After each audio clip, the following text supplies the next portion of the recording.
അൽഹംദുലില്ലാഹി നഹ്മദുഹു വനസ്സല്ലി അലാ റസൂലിൽ കരീം. അമ്മാ ബഅദ്. ബഹുമാനപ്പെട്ട ഉസ്താദുമാരെ, പ്രിയപ്പെട്ട എൻ്റെ സഹപാഠി സുഹൃത്തുക്കളെ, നാട്ടുകാരെ, നാം ഇന്നിവിടെ ഒരുമിച്ച് കൂടിയത് അള്ളാഹുവിൻ്റെ സ്വാലിഹായ അമലായി സ്വീകരിക്കുമാറാണ്. നാം ചെയ്ത എല്ലാ പാപങ്ങളും അള്ളാഹു വിട്ടുപുറത്ത് മാപ്പാക്കി തരുമാറാണ്. നാം ഇന്നിവിടെ ഒരുമിച്ച് കൂടിയതുപോലെ നാളെ എൻ്റെ ജന്നത്തുൽ ഫിർദൗസിൽ അള്ളാഹു ഒരുമിച്ച് കൂട്ടുമാറാണ്. ഞാൻ നിങ്ങളോട് രണ്ട് വാക്ക് സംസാരിക്കാൻ ആഗ്രഹിക്കുന്നു.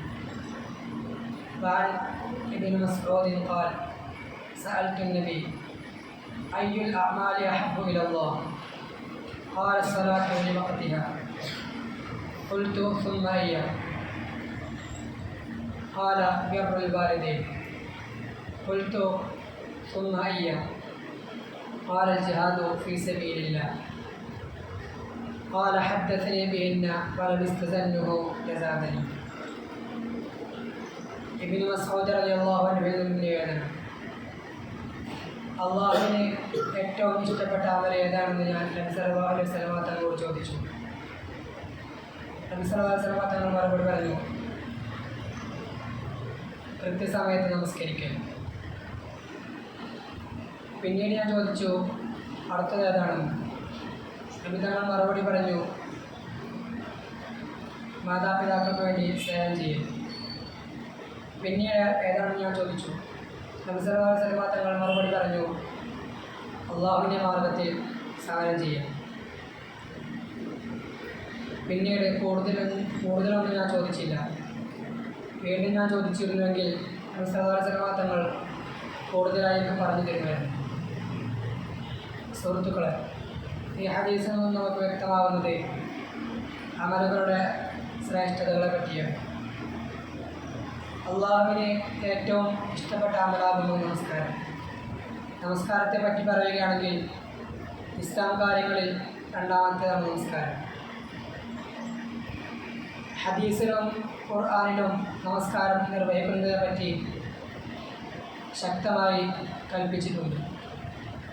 ഓരോ മുസ്ലിമിനും നിർബന്ധമാക്കപ്പെട്ട ഒരു അമലാണ് നമസ്കാരം. ബാഹ്യമായിക്കൊണ്ട് മുസ്ലിമിനെയും അമുസ്ലിമിനെയും വേർതിരിക്കുന്നത് തന്നെ നമസ്കാരം നിർവഹിക്കുന്നതിലൂടെയാണ്. നബി സല്ലല്ലാഹു അലൈഹി വസല്ലം തങ്ങൾ അരുളി, ഇന്ന ബൈന റജുലി വബൈന ശിർക്കി വൽ കുഫ്രി തർക്കസ്സലാം. ഒരു മനുഷ്യൻ്റെയും കുഫ്രിൻ്റെയും ഷിർക്കിൻ്റെയും ഇടയിൽ വേർതിരിക്കുന്നത് നമസ്കാരം ഉപേക്ഷിക്കുന്നതിലൂടെയാണ്. നമസ്കാരം ഉപേക്ഷിക്കുന്നതിലൂടെ അവൻ ആ മറകടന്ന് കുഫ്രിലെത്തും. ഇസ്ലാമിൽ നമസ്കാരത്തിന് കൊടുത്ത പ്രാധാന്യം മറ്റൊരു അമലിനും അല്ലാഹു സുബ്ഹാനഹു വ തആല കൊടുത്തിട്ടില്ല. നമസ്കാരം നിർവഹിക്കുന്നതിൽ അലംഭാവം കാണിക്കുകയോ അല്ലെങ്കിൽ നമസ്കാരം ഉപേക്ഷിക്കുകയോ ചെയ്യുന്നത് മഹാപാപവും അള്ളാഹുവിനെ കോപിഷ്ഠനാക്കുന്ന കാര്യങ്ങളിൽ പെട്ടതുമാകും. ഒരു ഹദീസിൽ പറയുന്നു, ഒരു ദാസൻ നമസ്കാരം പ്രാധാന്യപൂർവ്വം നിർവഹിക്കുകയാണെങ്കിൽ അത് അന്ത്യനാളിൽ അവന്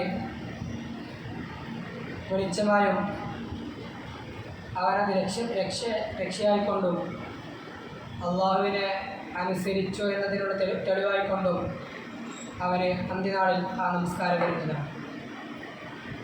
ഇസ്ലാമിൽ ഇതുപോലെ എല്ലാ ഇബാദത്തുകൾക്കും അള്ളാഹു അതിനനുസരിച്ചുള്ള പ്രാധാന്യം നൽകിയിട്ടുണ്ട്. എല്ലാ ഇബാദത്തുകളും അതിൻ്റെ മുറപോലെ ചെയ്യാൻ അള്ളാഹു നമുക്ക് തൗഫീഖ് നൽകി അനുഗ്രഹിക്കുമാറാകട്ടെ. ഇത്രയും പറഞ്ഞുകൊണ്ട് ഞാൻ എൻ്റെ വാക്കുകൾ ഇവിടെ ഉപസംഹരിക്കുന്നു. ആഖിറു ദഅ്വാനാ അൽഹംദുലില്ലാഹി റബ്ബിൽ ആലമീൻ. അസ്സലാമു അലൈക്കും വറഹ്മത്തുള്ളാഹി.